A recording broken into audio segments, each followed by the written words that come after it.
Allahumma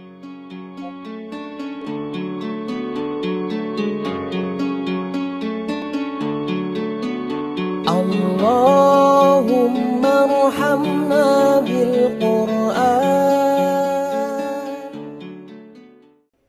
Rasul SAW dengan panduan Quran itu, teman-teman, yang tadi saya katakan, ternyata sepertiga Quran itu isinya sejarah. Karena tadi saya katakan bahwa ternyata kurikulum generasi terbaik yang pernah dilahirkan Nabi yaitu para sahabat. Kan untuk bumi berubah dari jahiliyah mendapatkan cahaya Islam itu kan Rasul dilanjutkan oleh sahabat. Begitu kan? Ya lanjut sahabat. Antum tahu sahabat terakhir wafat tahun berapa? Sahabat yang terakhir sekali wafat tahun berapa? Enggak tahu ya? Ya kurang lebih mereka wafatnya sekitar tahun 110 kurang sedikit lah. 110 kurang lebih Hijriah. Itu sahabat paling terakhir yang meninggal. Antum tahu? Hitung ambillah angka terjauhnya 110. Antum tahu kalau zaman kepemimpinan, kekhilafahan, zaman dinasti atau zaman kesultanan, zaman muluk, itu Umar bin Abdul Aziz saja, orang hebat yang luar biasa. Bahkan para sebagian ahli sejarah mengatakan kalau boleh disematkan Khalifah Rasyid yang kelima adalah Umar bin Abdul Aziz.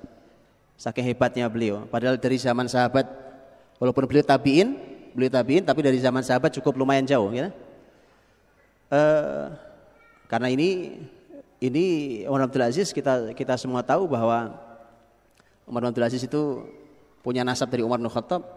Umar bin Abdul Aziz rahimahullah taala itu meninggal setelah mengakhiri kepemimpinannya tahun 101. Sahabat masih ada yang hidup.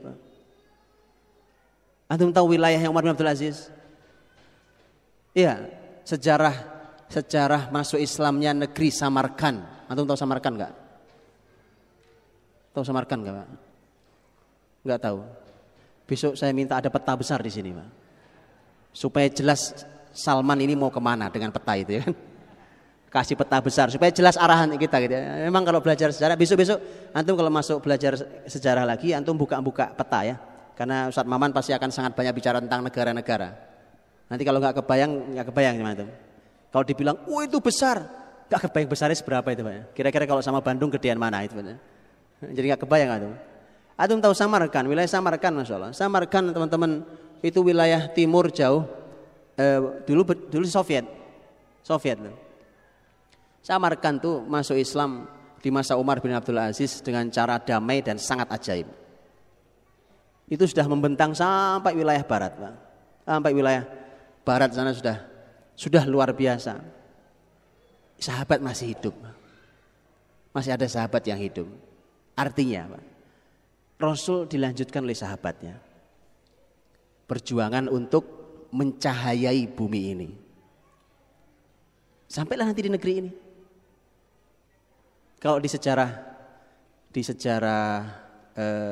kerajaan-kerajaan di Indonesia itu kabarnya dulu kerajaan Sriwijaya,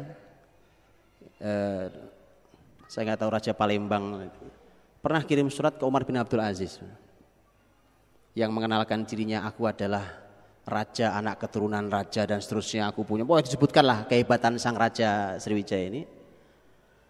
Kemudian isinya surat itu minta pada Umar bin Abdul Aziz, sang khalifah terbesar di muka bumi, untuk mengirimkan dai Islam yang bisa mengajari masyarakat Sriwijaya tentang Islam. Saya nggak tahu ini kebenaran kisahnya, tapi itu pernah saya baca, ya kan? Karena sanadnya juga nggak jelas. Kalau sejarah Islam kan ada sanadnya ya. Jadi PR kita untuk mencari sanad memang. Tapi oke lah, anggaplah itu sebagai sebuah kisah yang menarik bahwa di zaman Umar bin Abdul Aziz itu berarti, Pak, komunikasi sudah sampai Nusantara ini. Itu sahabat masih ada yang hidup. Supaya kita tahu petanya. Sahabat Nabi masih ada yang hidup. Generasi sebaik itu tuh, ternyata kurikulumnya Quran itu sepertiganya adalah sejarah. Para ahli Al-Quran mengatakan sepertiga Al-Quran adalah sejarah. Sebesar itu kok kita abaikan. Sebesar itu loh, kok kita abaikan sejarah kita. Saya baca tesis S2, kurang lebih dicetak sekitar 300-an halaman. Tesis S2 hanya, ini tesis unik sekali ini. Tesis cuma membahas tentang satu orang, yaitu dalam sejarah orang luar biasa karya besarnya, walaupun beberapa sejarah hidupnya tidak jelas, tapi karyanya luar biasa, yaitu Al-Qa'qa' bin Amr At-Tamimi. Qa'qa' itu bin Amr At-Tamimi itu ada tesis S2-nya, cuma tentang Qa'qa' saja. Itu ada tesis S2 kurang lebih di 300-an halaman kalau di bukunya, jadi buku itu puluhan halaman hanya bicara tentang masalah nasabnya Qa'qa' saja. At-Tamimi, Bani Tamim itu dibahas puluhan halaman.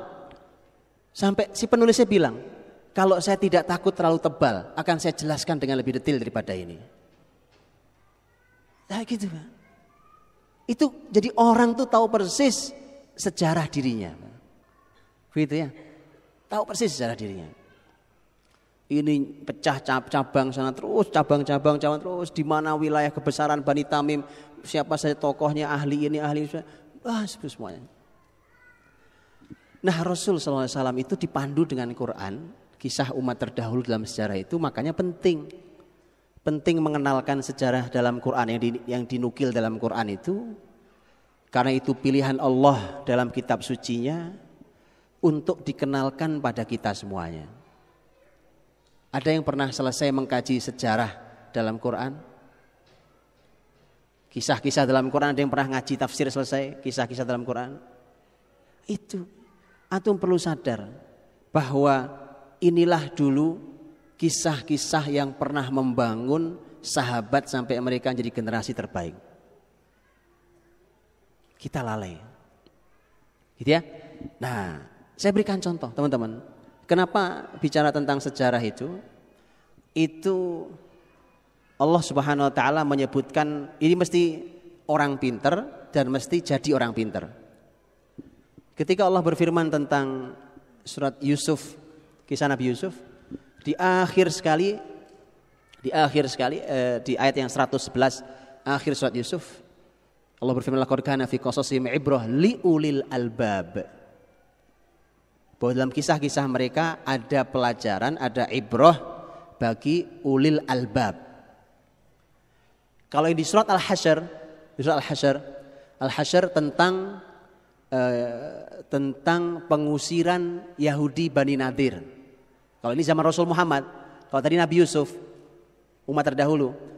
Kalau ini tentang Rasul Muhammad SAW, tentang Bani Nadir, Yahudi Bani Nadir yang diusir diabadikan dalam surat Al-Hasyr sampai mufassir besar yang terbesar yaitu sahabat mulia Abdullah bin Abbas mengatakan ini surat Bani Nadir. Surat Al-Hasyr disebut juga surat Bani Nadir. Begitu Allah menyampaikan huwallazi akhrajal ladzina kafaru min ahlil kitabi min diyarihim li awwal hasyr dan seterusnya. Di ujung ayatnya Allah berfirman fa'tabiru ya ulil absor. Di surat Yusuf tentang kisah Allah menyebut ulil albab. Di surat Al-Hasyr tentang nabi kita Allah mengatakan ulil absor. Itu tentang sejarah dua-duanya kan? Satu sejarah Nabi Yusuf, satu sejarah Nabi Muhammad. Makanya orang itu, ini begini Pak. Ulul albab, ulul absor. Lub itu artinya sesuatu yang paling inti di otak kita itu gitu ya. Paling inti dia memainkan yang paling dalam dari kemampuan otaknya. Kalau absor dari kata basor itu artinya pandangan. Pandangan itu artinya dia mulai memandang, melihat, menganalisa, betul? Meneliti, itu absor. Itu absor. Jadi kemampuan otak kita dibuat menjadi cerdas dan kita mampu menganalisa kisah-kisah yang disampaikan. Makanya orang itu kalau belajar sejarah Pak, satu itu mesti orang pinter. Yang kedua akan dibuat jadi pinter. Antum mau pinter? Gampang caranya, belajar sejarah Pak. Betul. Pengen punya anak pinter-pinter Bu, ya kan? Gampang Bu. Karena memang susah. Sekarang gampang buktinya. Ustadz Maman bercerita tentang kisahnya antum sebagian sudah dengar bukan? Tapi begitu beliau dalami antum baru paham, iya ya Pak, hikmahnya sampai ke situ ternyata ya. Perlu orang pintar untuk itu. Tak sembarang, perlu orang pintar. Ya, itulah kenapa kemudian lahir sahabat-sahabat yang pintar-pintar. Ahli, sahabat itu ahli analisa. Ahli analisa. Waktu tadi Ustaz Maman cerita tentang masalah Syam, penaklukan Syam, Palestina. Waktu penaklukan Palestina itu kan karena di Palestina itu kan Kristennya Kristen Ortodoks. Kristen Ortodoks dan di situ ada tokoh tertinggi agamanya. Jadi tokoh agama tertinggi di apa bahasa kitanya namanya?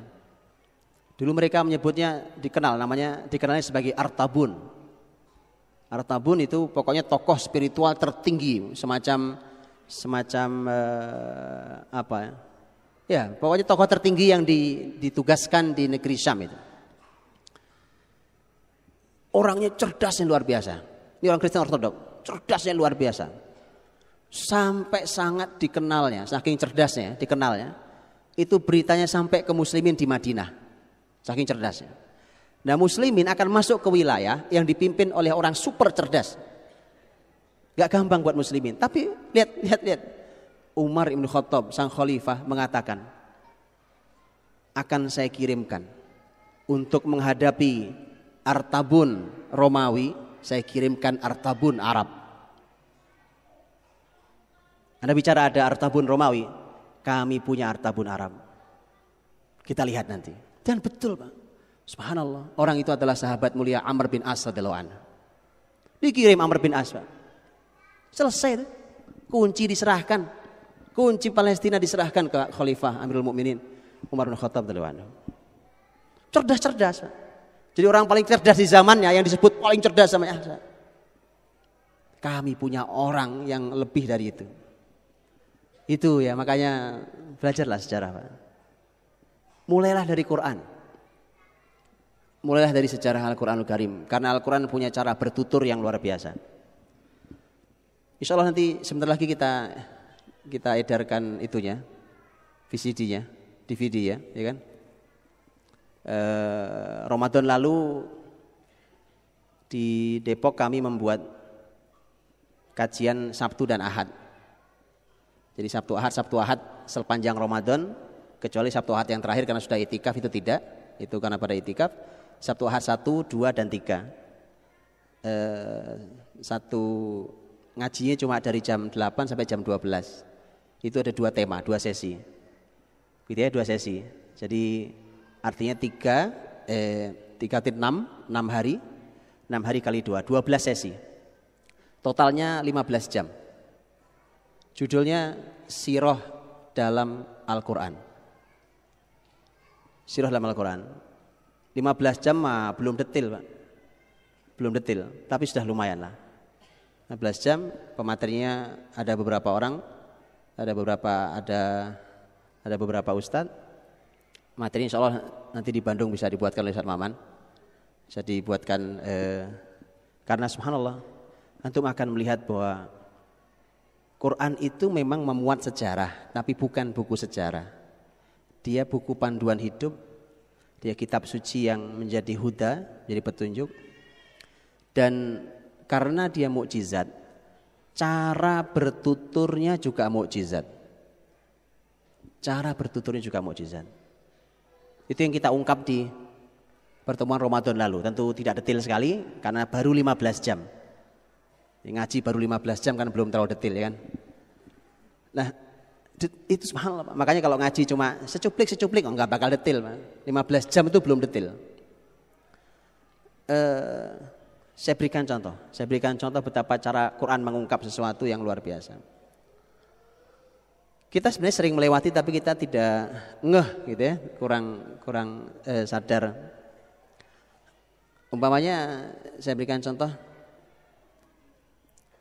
Teman-teman kalau membaca kisah tadi ya, ambillah kisah surat Yusuf tadi lah ya, ambil kisah surat Yusuf tadi. Kisah dalam surat Yusuf itu dibaca oleh para ulama itu karena ilmunya banyak Pak ya kan. dan mendapat taufik dari Allah Subhanahu wa taala. Jadi kalau baca Quran tuh banyak berhentinya. Kalau kita kan lancar aja ya kan. Lancar itu jalan tol itu lancar gak ada masalah. Ulama tuh satu kata berhenti. Kok begini ya? Satu huruf kadang-kadang berhenti juga gara-gara satu huruf berhenti. Kenapa ada huruf ini di sini? Itu ulama gitu Pak. Makanya jangan sok tahu. Oke? Saya cuma katakan tolong cari penjelasannya. Jangan hanya cukup puas dengan terjemahan. Gak bisa Pak. Antum gak dapat apa-apa. Sedikit sekali yang antum bisa dapat. Tanyakan pada para ulama tafsir. Ulama berhenti bukan cuma kata. Di setiap huruf mereka bisa berhenti. Kenapa huruf ini kok ada tiba-tiba? Begitu muncul, loh kok hilang di sini? Ya kan? Itu dikaji oleh para ulama. Nah, di surat Yusuf contohnya, Yusuf ya, saya surat Yusuf. Di surat Yusuf itu ada kisah tentang Raja Mesir kan, penguasa Mesir. Kalau penguasa Mesir gelarnya apa? Firaun, betul Bu, Firaun. Gelarnya penguasa Mesir adalah Firaun. Kita semua tahu itu, tapi kita tidak berhenti bertanya. Mengapa ketika berkisah tentang Nabiullah Yusuf yang juga di Mesir, penguasanya bukan bergelar Firaun, tapi disebutnya sebagai Al-Malik. Malik artinya raja. Padahal, ini sudah diteliti, padahal di Injil yang sekarang, kisah Yusuf di dalam Injil, penguasa Mesirnya disebut Firaun. Ayo sekarang mana yang benar? Dahsyat Pak. Ini bukti bahwa Quran itu benar. Tidak ada perubahan sama sekali Pak. Itu ulama lewat gitu berhenti. Kok Malik ya? Kok raja? Harusnya kalau penguasa Mesir itu Firaun. Firaun, karena Firaun itu bukan nama orang, gelar. Ada Firaun yang berhadapan dengan Nabi Musa, ada Firaun yang lain, ya kan? Diteliti oleh para ilmuwan. Ternyata ketemu yang benar, ternyata Quran bukan Injil. Dan memang bukan Firaun. Jadi Allah dengan kata Al-Malik saja, satu kata, ingin menunjukkan bahwa, jadi gini Pak, ketika kita membaca ayat, wa qalal maliku tuni bih, dan sang raja berkata, ada kata raja. Begitu muncul kata Al-Malik, itu kalau dijelaskan kata Al-Malik itu di belakangnya jadi panjang. Jadi begini bunyinya. Ini kalau penjelasan bahasa saya kan, ini kan cuma Al-Malik. Ini kalau dijelaskan dengan versi bahasa saya hasil membaca penjelasan para ulama jadi begini. Ini menunjukkan bahwa ternyata ada perbedaan antara Firaun dan raja. Padahal mereka sama-sama penguasa Mesir. Dan kata yang dipilih Quran lebih tepat karena ternyata menunjukkan bahwa penguasa di zaman Firaun, penguasa di zaman Yusuf bukan Firaun, ternyata raja. Allah ingin menyampaikan bahwa di Mesir itu ternyata ada fase ketika penguasanya adalah Firaun dan ada fase ketika penguasanya bukan Firaun. Apa beda Firaun dengan Malik, beda dengan raja? Ternyata di zaman masa itu ada masa yang disebut dengan masa Hyksos.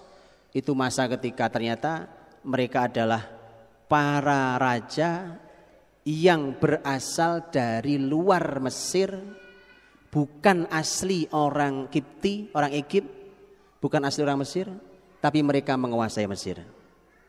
Mereka menguasai Mesir. Dan Yusuf ada di masa itu. Allah ingin tunjukkan hanya dengan satu kata penjelasan sepanjang tadi itu. Itu Quran, Pak. Cara Quran mengungkap itu dengan begitu. Jadi ya, jadi tolong itu dipelajari Quran, karena Quran mukjizat, jadi mempelajarinya harus dengan metode mukjizat, harus metode tafsir. Setelah itu baru antum belajar sirah nabawiyah Rasul Muhammad SAW, manusia terbaik, yang kalau antum pelajari nggak ada habisnya itu sejarah Nabi SAW. Berapa jilid buku yang sudah antum baca tentang sirah nabawiyah? Segera diselesaikan. Satu jilid gak selesai loh. Segera diselesaikan. Karena kitab Sirah Nabawiyah itu banyaknya luar biasa. Padahal cuma berkisah tentang Rasul Muhammad saja. Kisahnya banyak sekali. Ya, di Mekah itu ada Madhaf Assalamualaikum ayuhan Nabi. Nanti antum kalau ke Mekah, kalau diizinkan masuk silakan masuk ya. Itu Masya Allah luar biasa. Saya masuk sana, tapi memang harus dapat izin, memang harus ada izinnya. Itu yang punya, penulisnya, penelitinya, sampai punya membangun itu satu orang. Namanya Dr. Nasir Az-Zahrani Al-Qurashi. Dosen Ummul Qura tapi pensiun dini karena konsentrasi menulis buku itu. Saya dikabari oleh stafnya, karena yang terima saya waktu itu adalah stafnya.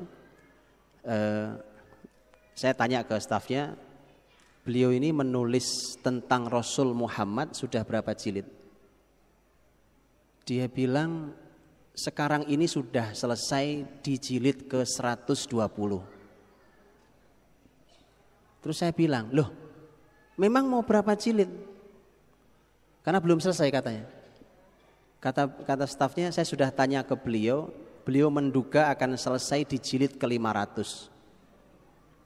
Makanya saya bilang cepetan bacanya, antum satu jilid gak selesai-selesai. Kapan mau kenal Rasul kita? Itu di Madhaf itu, di Masalah Selama itu detail sampai angkanya, sampai angka ketahuan, Pak. Contohnya, gerakan fisik Nabi. Berapa ribu gerakan fisik Nabi, Pak? Dihitung sama beliau, Pak. Gerakan fisik tahu kan? Tangan mengambil, kaki berjalan, ya. Ekspresi wajah Nabi dikumpulin sampai ketahuan angkanya. Oh sekian ribu, sekian puluh ribu. Ekspresi.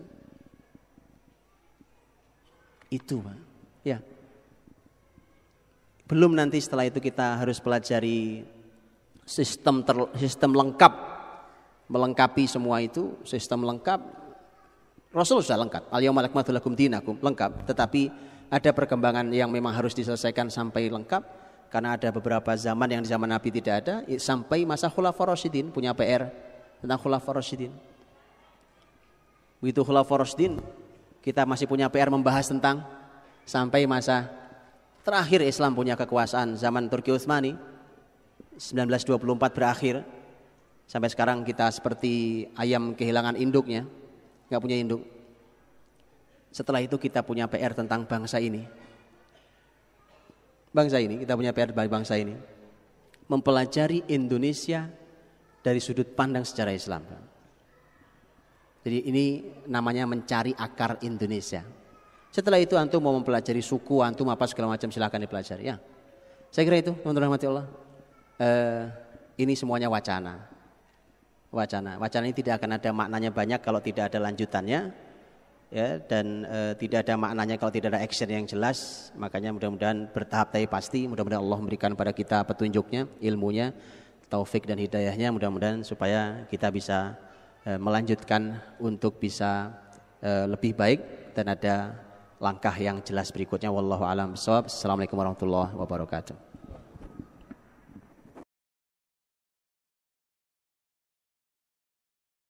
Sadaqallahul azim.